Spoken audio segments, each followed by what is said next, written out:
I am Osborn Mushabe. I am the manager for public relations at NIRA. I work with the NIRA, the National Identification and Registration Authority, an organization that all our dear citizens know, an organization that does for you national IDs, birth certificates, death certificates, also change your particulars. Even when you lose your national ID, we're the ones who replace your national ID, and so many others. But that's a tip of an iceberg. And NIRA, as an authority, we are a government agency. We derive our mandate from the Registration of Persons Act, or ROPA, an act of parliament that came into force in 2015. We derive our mandate from sections 4 and 5. Section 4 talks about our establishment, and section 5 talks about the functions of NIRA as an authority. And key amongst the functions, we are supposed to identify, manage, and maintain a national identification register. We will register people, we will register birth and death. We identify and register citizens. We also register aliens. We also issue out death certificates for those who have lost their loved ones.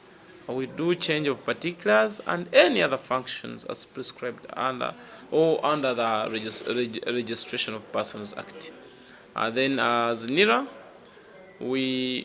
of course we need requirements when someone is supposed to register for national IDs. We need to know that for someone, especially people with citizenship by birth, this person, his or her parents must have lived in Uganda when the boundaries of this country were demarcated in 1926. And your parents must have national IDs for you at least to register with us. It is also good to note that when you're going to register, we also do verification from chairperson LC1s, the GISOs, the Gombora Internal Security Officers, and the District Internal Security Officer. We always verify with them, we cross-check with them. So when someone is doing fresh registration, this person comes to our offices. We give him or her an LC1 form or a form for verification.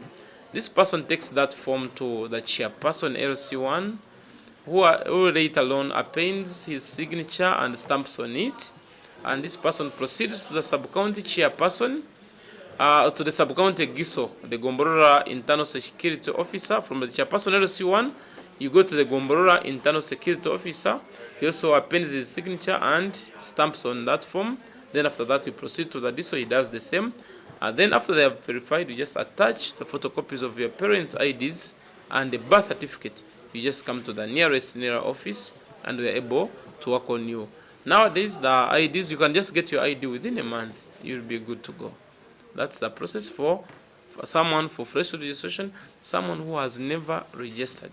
And we're currently in a campaign to make sure that everyone registers in this country.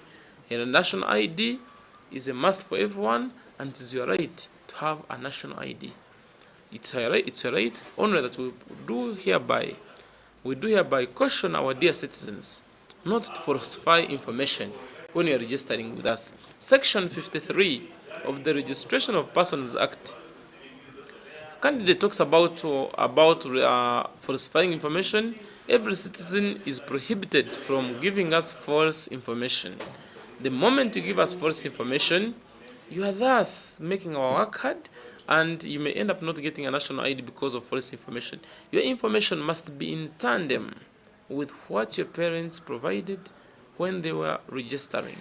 And your information should be peculiar to the situation we are handling. If you are maybe born in 1992 and you are Okot Ronald or Tim Joseph or Osborn to your Singura, you should be able to maintain those names. You should make sure you maintain those names. You should maintain your age details that you were provided before. You should maintain the place of residence that has been provided. Do not attempt to give us false information. In so doing, the moment you give us false information, it makes the whole work tricky. Then, of course, there are also registration offenses. The moment you you're found liable to falsifying information, trying to bribe registrars and so on, Section 76 and Section 77 of the Registration of Persons Act clearly give us the mandate or clearly talk about the registration offenses, what you are not supposed to do, and the fines that are attached there. And then lastly, would also like to call on upon all our dear citizens to register for birth, to register your children. The moment you bring someone in a hospital, please make sure you register. Slightly above 10% of Ugandans do register their children, but we would not want to take this number higher. Please make sure you register your children for the progress of this country. We do understand that there are very many Ugandans that have not yet registered for national IDs. Please take this matter as something important. It is your right to have a national ID. A national ID helps you in very many aspects and very many situations. In case you're looking for banking services, telecommunication companies or services, in case you're taking a child to university, the national ID also helps us as a country, as a government, to plan for you. It helps us to know how many Ugandans we have in the country. It helps us to know the strides and the trends we are taking as a country. But we do understand that there are very many Ugandans that have not yet registered, and we should be cognizant of the fact that sometimes distance also matters. For someone staying in a district like Sironko, to travel from Bodadi to Sironko district to and fro to get a national ID, sometimes it is not a bed of roses. For someone staying in a district like Ruwelo, to travel from Matuga or from Zilobwe to Ruwelo, a person without cash, someone who's struggling to make ends meet, these people find it hard. For someone in a district like Metoma, to travel from a place called Kanyabwanga or Chijende or Mayanga to Metoma town, where the office of NIRA is located, it's not easy sometimes. And also need to know that some people have not registered because they do not have the right information. Some, especially our dear grandmothers, this message should be going out to all those young people, the middle-aged.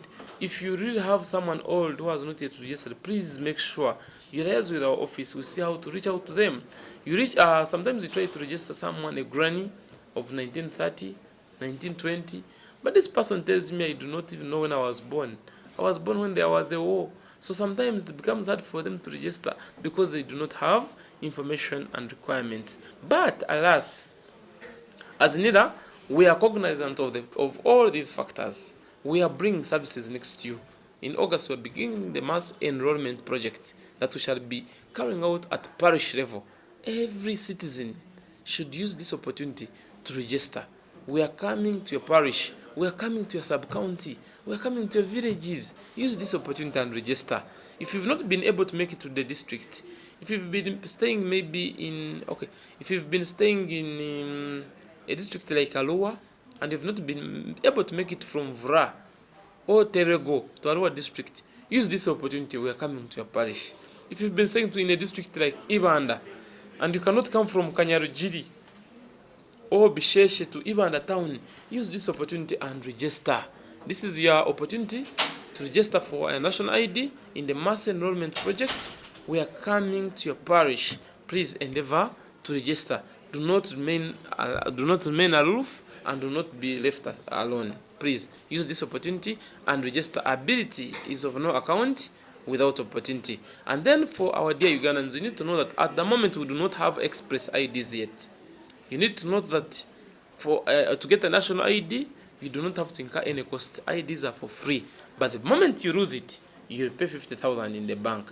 But when you're registering for the first time, IDs are for free. So we do not have express IDs. Please do not lose your money.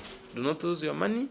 There are no express IDs yet. And every Ugandan qualifies to get a national ID. To bring out to start the mass enrollment project, and it's going to kick off in August, and we're going to be registering at all parishes. But like Section 26 of the Registration of Persons Act envisages, NIRA is a government entity and we follow government programs. So we are getting close to the end of the financial year. We are waiting for Parliament to appropriate the budgets to give us the money to run the project. The moment funds are available, we shall give you the exact dates, but tentatively The mass enrollment project will begin in August, and we expect to register very many Ugandans who have not been registered. We expect to renew IDs for those who have IDs that are about to expire. We expect to get into all that, to delve into that, and make sure we help our country and make sure we transform we will transform together. These are the requirements for all procedure for replacement. One, you report to police that you lost your national ID.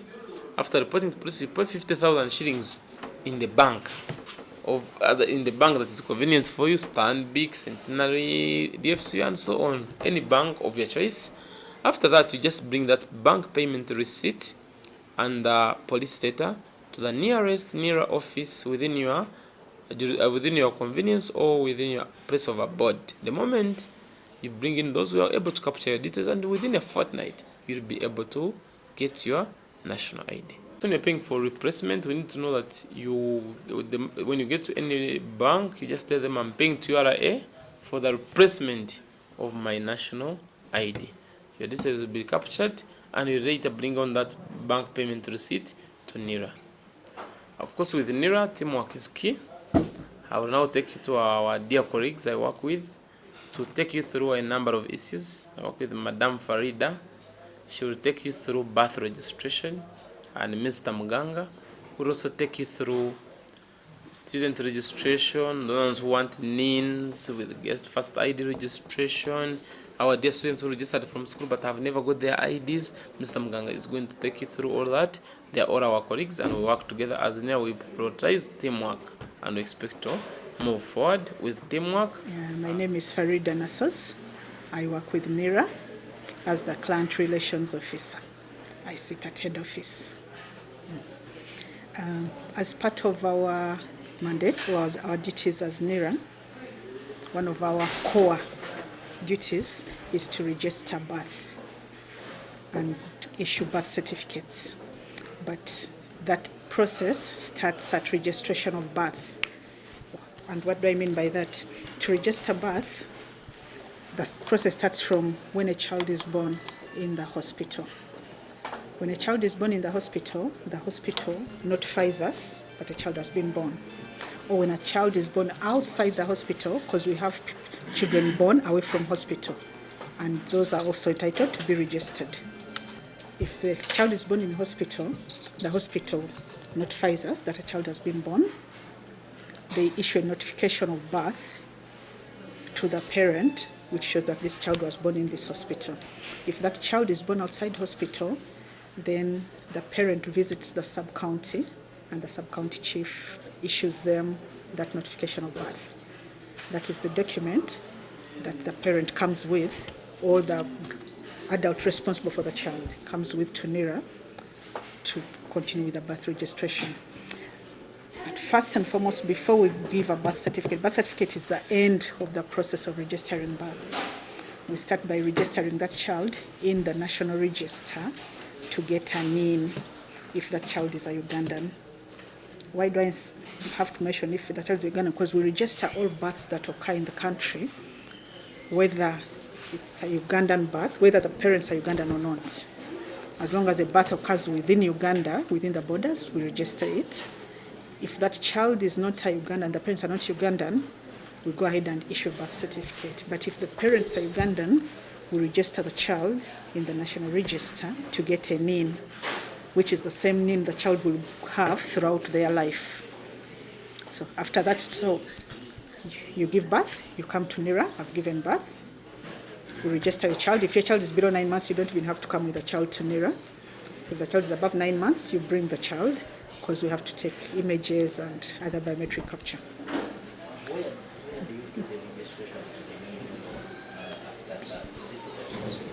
Any NIRA office. We are available at a few hospitals. We don't have the capacity yet to be at all hospitals. So if there is no NIRA team available at the hospital where you've given birth, then you visit any NIRA office nearest to you.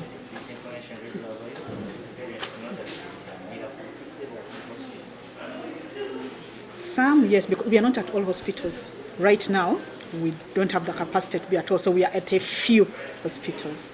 So when you give birth, you can ask the hospital authorities, are there any NIRA services? Yeah, if not, you ask for a notification of birth, you leave the hospital. I wouldn't be able to because it's mobile. If today we're at this hospital, tomorrow we might be at another one. And it's not, so there's no hospital where you'll find us throughout the year. So as a parent, what would advise, before you leave hospital, make sure you get that notification of birth from the hospital. Then, if possible, we advise within the first 30 days after giving birth, visit NIRA and register. One of the parents can. It can be the mom or the dad. It doesn't have to be the mom. And if you're unable to do it within the first 30 days, because sometimes our cultures require you to wait for your child to be named and for other reasons, then we really, really encourage you to do it within the first year of your child's birth.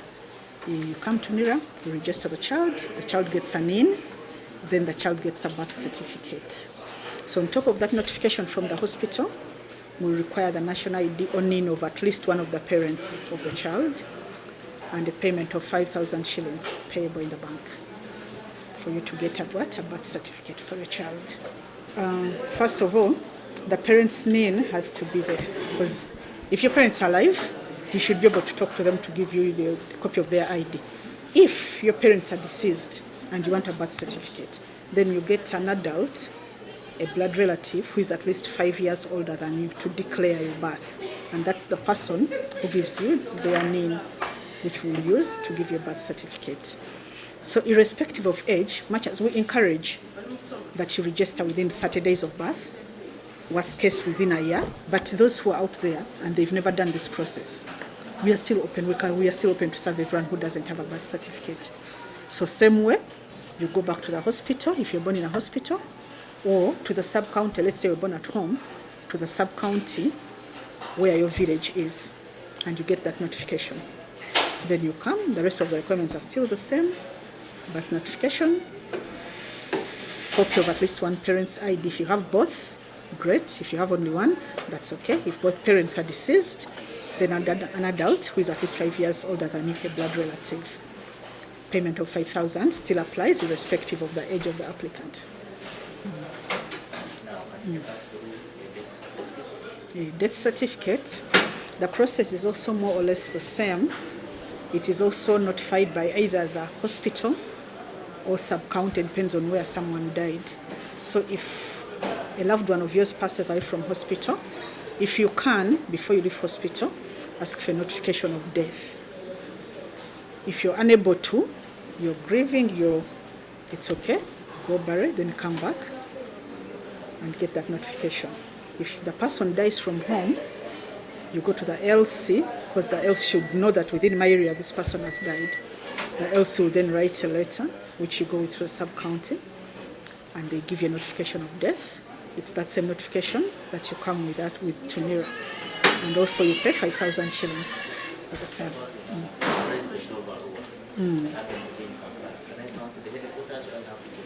To get a birth certificate, you can go to any NIRA office of your choice. Wherever you are, as long as there's a NIRA office, you can be served. All our services, national ID registration, I want to make changes, I want to get a birth certificate, death certificate, you don't have to travel back. You can get from any of our offices. We issue death certificates for all deaths that occur within Uganda. Because NIRA came into existence recently. We haven't even made 10 years yet.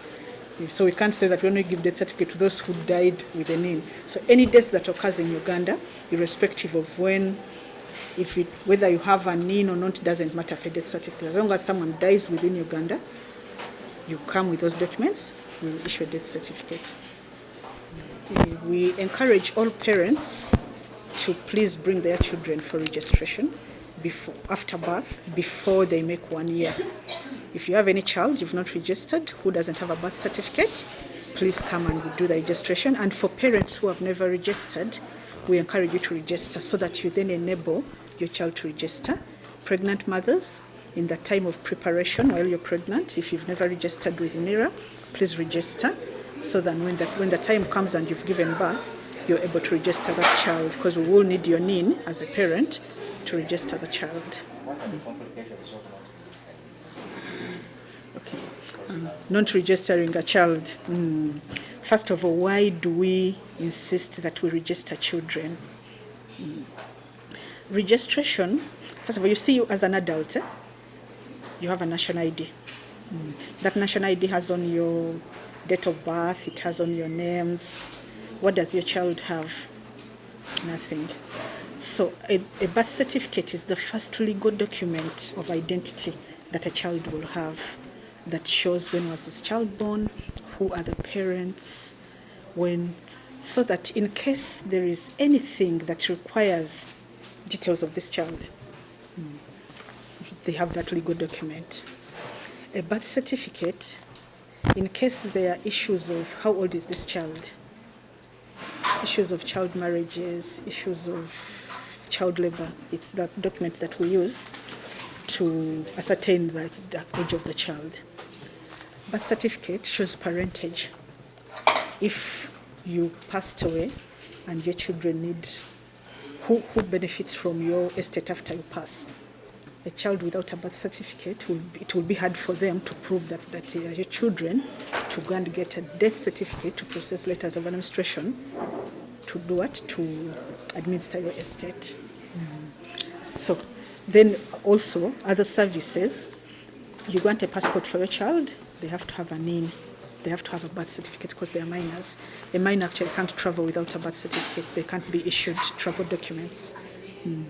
You want, now in school, you know the curriculum has changed. We have continuous assessment of students. It is tied to your NIN.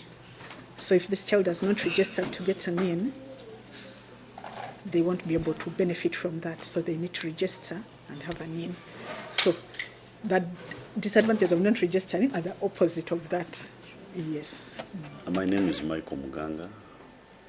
I'm the Public Relations Assistant, NIRA. And yeah. Mr. Muganga, I want you to take us through registration of students.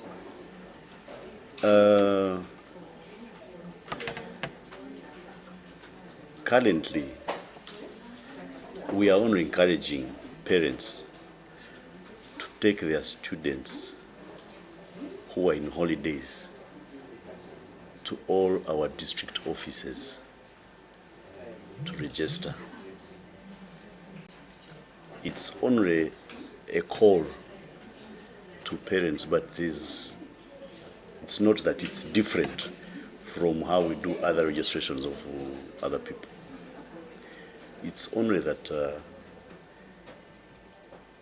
when you get an opportunity to have your child at home and he has never registered, so we feel it's an opportunity for this parent to take this child to any of our registration centers.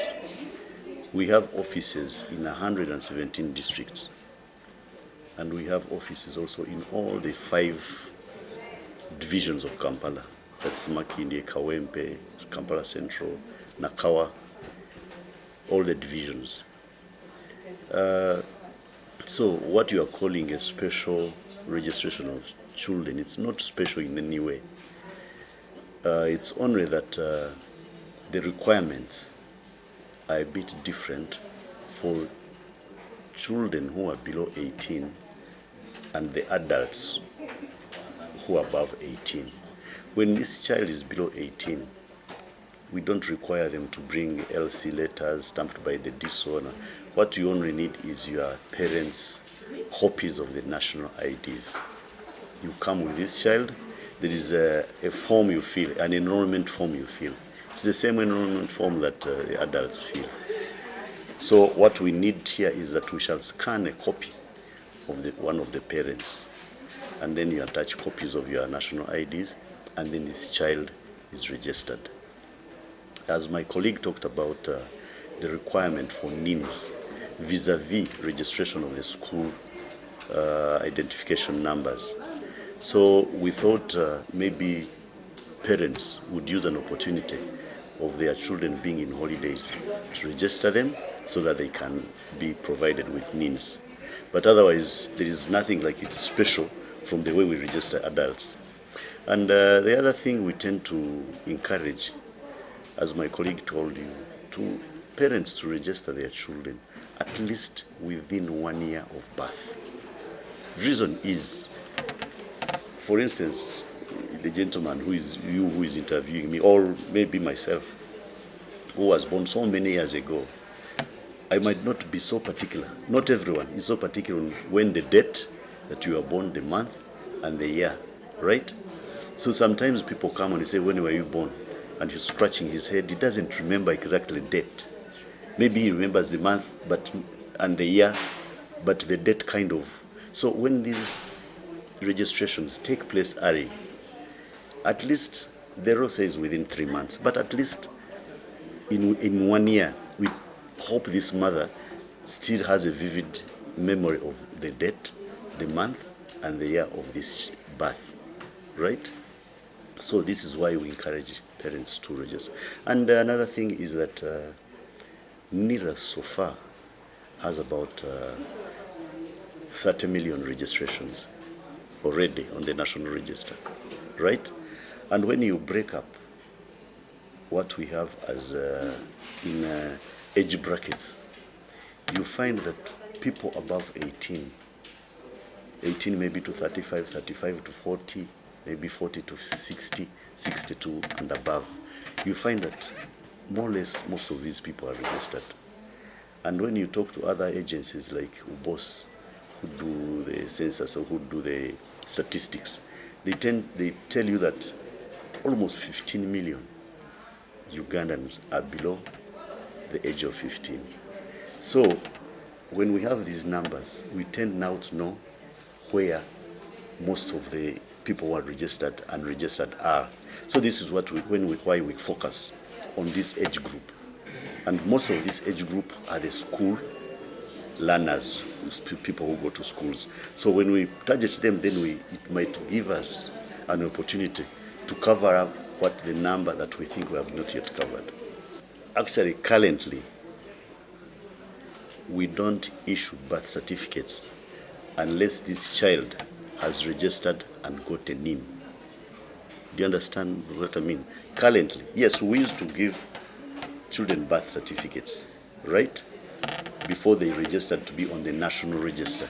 But we found it's double work now. You register a child for a birth certificate and then you give a NIN later. But now, when we get the notification records from the hospital, right? These are, as the word says, these are notifying of a birth that occurred at a certain place, either in a hospital or at home. So when we get this notification, we enter it into the register as we turn it into a registration. And how we turn it into registration is by capturing the details of this child. And this child, when this child is above 9 months, we require this child or this young lad to come and register physically. It's only children who are below 9 months and that they are either biometrics and have not developed and you can't capture them. So, but above 9 months, we require all these children to come and register and get NINs. So a birth certificate is an option, but a NIN is mandatory, right? So you might need a birth certificate later for different reasons. Maybe the school wants it, maybe the child wants to travel, maybe the child wants to prove the proof of age, maybe because it's also a document that works for the child as the national ID works for an adult. We no longer issue birth certificates if you have not registered to get a NIN. So to get a birth certificate, you must have been registered with us and you get a NIN, right? So this parent should endeavor that his child is registered before he thinks of applying for a birth certificate, right? But there are categories of parents who had already registered for getting birth certificates before we had put a condition that a NIN must be there. Some parents have these birth certificates with no NINs, but these birth certificates are also genuine, right? So the requirement here is to register every child and issue a NIN to every child, as we issue NINs to all adults. Yes. So I have my child, I just come with the child, nothing else. I've already told you that a child, as long as this child is below 18 years, you only need to come with the photocopies of the parents' IDs of this child. But if this learner or this young man or young lady is above 18, then you require to get an LC letter, which is stamped by the DISO. You still attach your parents' IDs if they are alive. If they are not, if they are deceased, the LC letter will clearly state it, that one of the parents or both parents are deceased, right? Those are the requirements for an adult. For a child, we only require photocopies of the national IDs of the parents. When Minister of Education was reviewing the curriculum, you say like before, even now, we get about, let's say, 6 or 7 million learners in primary schools. By the time they finish year 4, they have dropped maybe to 3 or to 2 million. And the Ministry of Education has no capacity to trace where these who dropped off, where they are. Or by the time they reach university, you might find it's only 1 million out of the 6 million that started. So the Ministry of Education says, where do we go for the data of these people? We go for their names to be able to track where they are. Because a NIN is a unique identifier from your childhood up to your time you pass on. That's when it's retired. So by liaising with our data, our national register, the Ministry of Education will be able to know if so many started, where they are. So we provide them means, and they can easily trace these dropouts where they are or what they are doing. So part of their new methods of tracing the learners, that's why they need our names.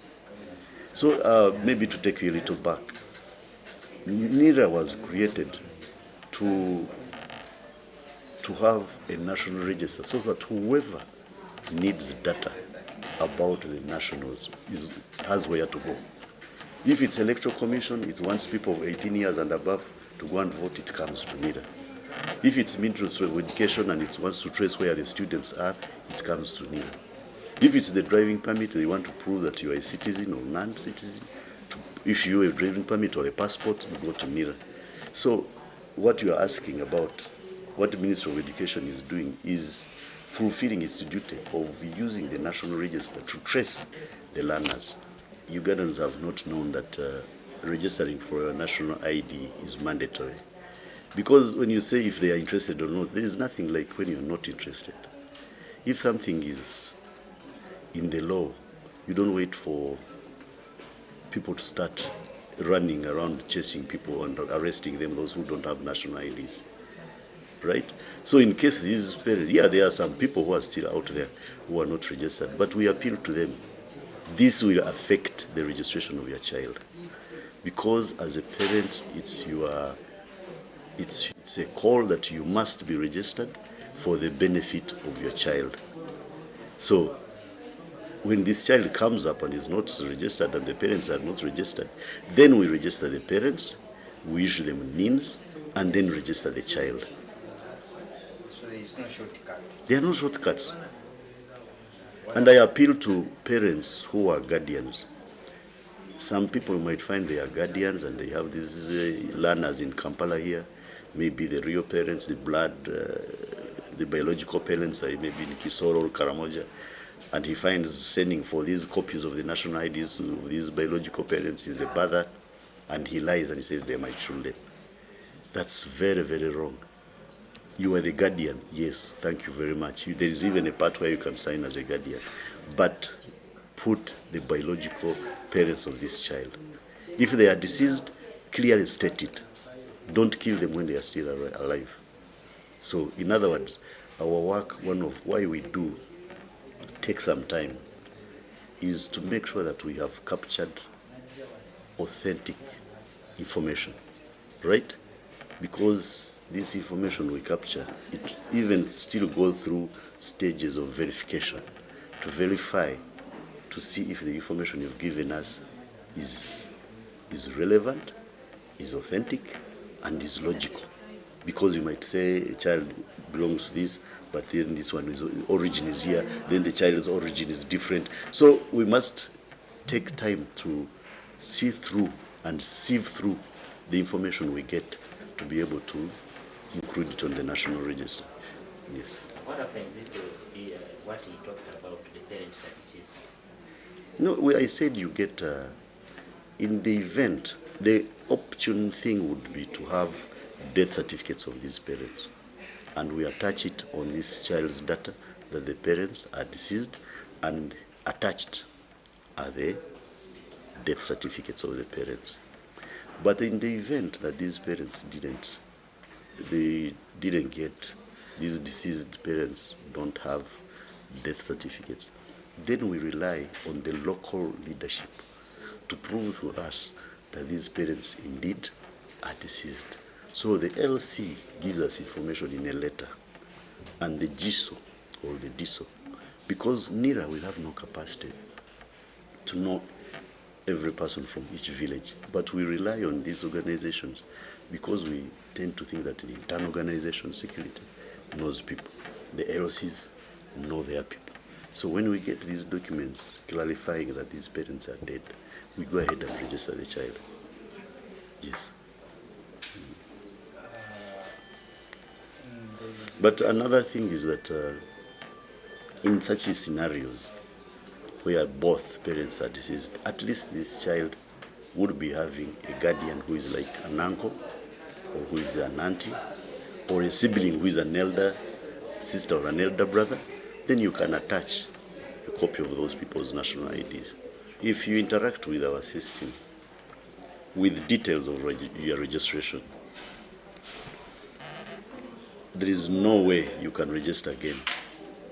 We can either update what we have, right? Remember, most of these learners registered when they were 2017, they were either 10 years, 12 years, now they are 20, they are adults. So what we require them to do, those whom we find that we have their data, because there are two categories here you are asking about, those who don't find themselves in the register, and those who are there. And there is even a third category, those who are there with no sufficient information. Maybe this teacher who helped the child to register just attached a copy of the teacher's ID as a guardian or as a parent. Now, we require this child only to bring the true copies of the parent, and we update the data that we have, right? We update it, and then if this child is 16 years and above, his or her ID is prepared, is produced, and he gets the ID. If this learner who registered in 2017, we check on our system and we find that his or her details were not captured, we register them as new registrations. So those are the two categories. Either you update, or if you are not there, you register as a new registration. It's in the law anyway, that these IDs, when they are 10 years, they have expired and they need to be renewed. So as far as the ID we have, we renew the document. We don't renew your citizenship. Your citizenship doesn't expire. It's only the document that is renewed, because after 10 years, a lot have changed. Either some features have been eroded, either maybe your fingerprints have eroded, and maybe you yourself, what you were 10 years ago is not how you look like. Maybe you were a teenager, now you're an adult. Maybe you've shifted, you were in Namugongo, now you are in Karamoja. Maybe you have also upgraded and got new qualifications. In other words, in 10 years, we hope that the data has changed. Not only the expiry of the document, but even renewing your data is also important. Yes. So there is a program we shall be notifying you when it's to start, but we hope it will be sooner than later. Yes. And we estimate about 15 million cards, which were issued in 2014 and 2015, that are ready for renewal. And this will be mass, and because when you're looking at 15 million ID cards to be renewed, and then even having an opportunity of enrolling all those that have not been enrolled, it will be a massive exercise, which we shall tell you the details when to start and how it will be run. There is a new card, the new card that we are to issue out. Well, it will be a free card, like the very first one you got, no cost implication for this renewal and the issuance of the card. And what we promise is that it will be having different, slightly improved features than the card we have. Because the card we have, we are taking all your 10 fingerprints, those who have hands anyway, those who don't have hands, we couldn't find a way of, apart from the facial identification. But this one will be with improved features, which we shall tell you what they are and maybe publish also, to be for the citizen to know what their card is made of. Yes.